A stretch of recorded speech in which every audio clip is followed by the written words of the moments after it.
ਦੁੱਧ ਹੀ ਮਰਨ ਲੱਗਾ ਤੇ ਉਹਦੇ ਲਾਗੇ ਉਹਦੇ ਪੁੱਤਰ ਤੇ ਉਹਦੀ ਘਰ ਵਾਲੀ ਮੌਜੂਦ ਸੀ।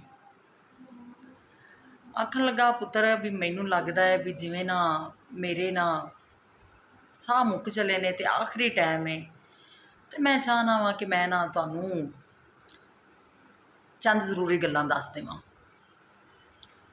ਵੱਡੇ ਪੁੱਤਰ ਨੂੰ ਕੋਲ ਬੁਲਾਇਆ ਤੇ ਆਖਣ ਲੱਗਾ ਵੀ ਪੁੱਤਰ ਜਿਹੜੇ HQ ਦੀਆਂ 14 ਕੋਠੀਆਂ ਨੇ ਨਾ ਉਹ ਪੁੱਤਰ ਤੇਰੀਆਂ। ਤੇ ਫਿਰ ਨਿੱਕੇ ਪੁੱਤਰ ਨੂੰ ਕੋਲ ਸੱਦਿਆ ਸੋ ਉਹਨੂੰ ਆਖਣ ਲੱਗਾ ਵੀ ਜਿਹੜੇ ਗੁਲਬਰਗ ਦੇ 20 ਬੰਗਲੇ ਨੇ ਨਾ ਉਹ ਤੇਰੇ।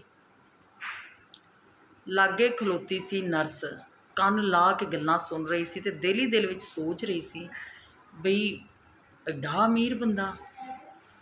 ਤੇ ਕੋਲੋਂ ਬੋਲੀ ਤੇ ਆਖਣ ਲੱਗੀ ਵੀ ਚਾਚਾ ਜੀ ਤੁਸੀਂ ਮਾਯੂਸੀ ਦੀਆਂ ਗੱਲਾਂ ਕਿਉਂ ਕਰਦੇ ਜੇ?